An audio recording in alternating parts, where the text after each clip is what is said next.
Let's talk about something that sounds boring but is actually alarming: how your money, approved by Congress for global aid, could vanish with a bureaucratic sleight of hand. Imagine billions set aside for vaccines and democracy support. Then, suddenly, the White House waves a wand and makes it disappear before it's spent. This isn't magic, it's a maneuver called a pocket rescission, a way for the executive branch to quietly block spending Congress already approved.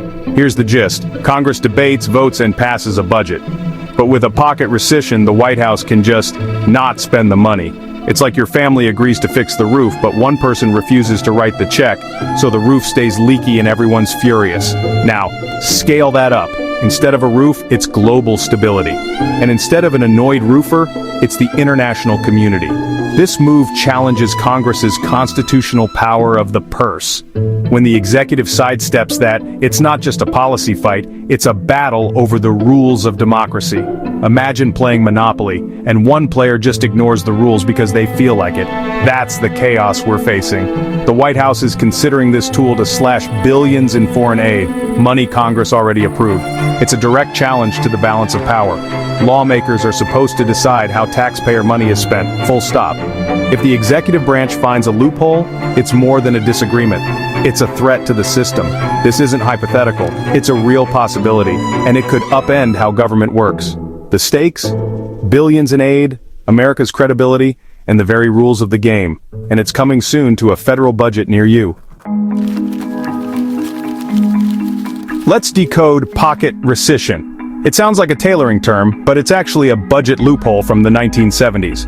After Nixon kept ignoring Congress's spending decisions, lawmakers passed the Impoundment Control Act. If a president wants to cancel spending, they must ask Congress, which then has 45 days to respond. If Congress does nothing, the money must be spent. But here's the trick. If the White House sends the request with less than 45 days left in the fiscal year, Congress can't act in time and the money expires. It's a legislative cheat code, following the letter of the law, but not its spirit. Imagine your kid asks to borrow the car right before you leave for work, knowing you can't say no or yes in time. That's a pocket rescission. The White House isn't breaking the law, just exploiting a loophole. This isn't new. Other administrations have tried it. The Trump administration's attempt in 2018 sparked bipartisan outrage and legal challenges.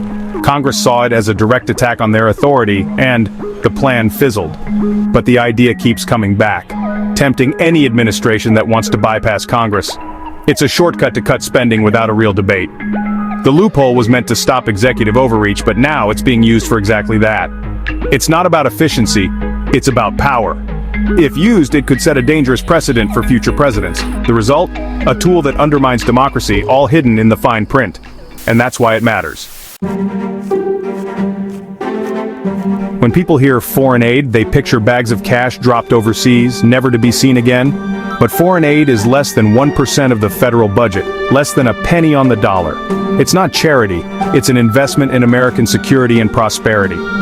Aid funds allies to fight terrorism, stops pandemics at their source, and builds goodwill, what experts call soft power. Stabilizing fragile countries prevents crises that could threaten us later.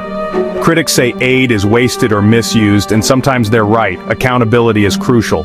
But slashing all aid with a pocket rescission isn't reform. It's a blunt force cut that ignores the benefits. Foreign aid helps prevent failed states, refugee crises, and instability that can boomerang back to the U.S. It's cheaper to prevent problems than to fix them later. The debate should be about making aid effective, not gutting it entirely. Using a loophole to cut aid isn't smart policy, it's reckless. And it puts America's interests at risk. If billions in foreign aid vanish overnight, the impact is immediate and severe. Humanitarian groups lose funding for food, vaccines, and clean water. Real people suffer. Regions facing war, famine, or disaster would see aid dry up, with devastating consequences. Beyond the human toll, cutting aid creates a power vacuum. Rivals like China and Russia rush in with their own influence. U.S. aid promotes democracy and stability. Without it, authoritarian regimes gain ground. Our allies, especially in volatile regions, rely on U.S. security assistance. Cutting it weakens alliances and emboldens adversaries. It signals that America's commitments can't be trusted. long-term projects like climate adaptation or supporting independent media would collapse, wasting years of progress. Relationships with local partners would be destroyed. It's like abandoning a skyscraper mid-construction, leaving behind broken promises and unfinished work. The cost isn't just global, it comes back to haunt us at home. That's the real price of a pocket rescission. If the White House tries this, expect a bipartisan backlash in Congress. The power of the purse is Congress's core authority. Both parties will unite to defend it. Lawsuits will fly, with lawmakers arguing the move violates the spirit of the law. The Government Accountability Office will weigh in, adding pressure. Congress can hold hearings, grill officials, and block presidential nominees in retaliation. This fight would grind government to a halt and distract from real issues. Past presidents who tried similar moves paid a steep political price. Congress has beaten back these attempts before, and they're likely to do it again. The White House may think it's clever, but it risks a political disaster. In the end, this battle is about who really controls the nation's wallet. Why should you care about a budget loophole fight in DC? Because it's about who decides how your tax dollars are spent. Your vote, your voice. When the White House sidesteps Congress, it undermines democracy and your representation. Global instability from slashed aid can lead to refugee crises and security threats that reach our shores. It's always cheaper to prevent crises than to clean up after them. America's economy is tied to global stability. Foreign aid helps create future markets for U.S. goods and jobs. Undermining development abroad hurts American businesses and workers. America's global leadership is at stake. Our identity as a nation that leads and helps. This isn't just about money, it's about who we are and how we shape the world. And that affects every American, whether you follow politics or not. We're on the edge of a major political showdown over a budget loophole.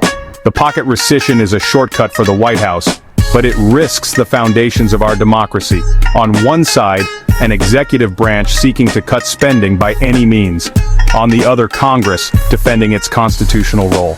This isn't just about dollars, it's about checks and balances, America's global role, and the future of our system. The debate forces us to ask, do we honor our commitments and lead, or turn inward and let others fill the void? Do we respect the rules, or let one branch bend them for short-term gain? The stakes are America's power, stability, and the world we leave behind, and that's why this fight matters.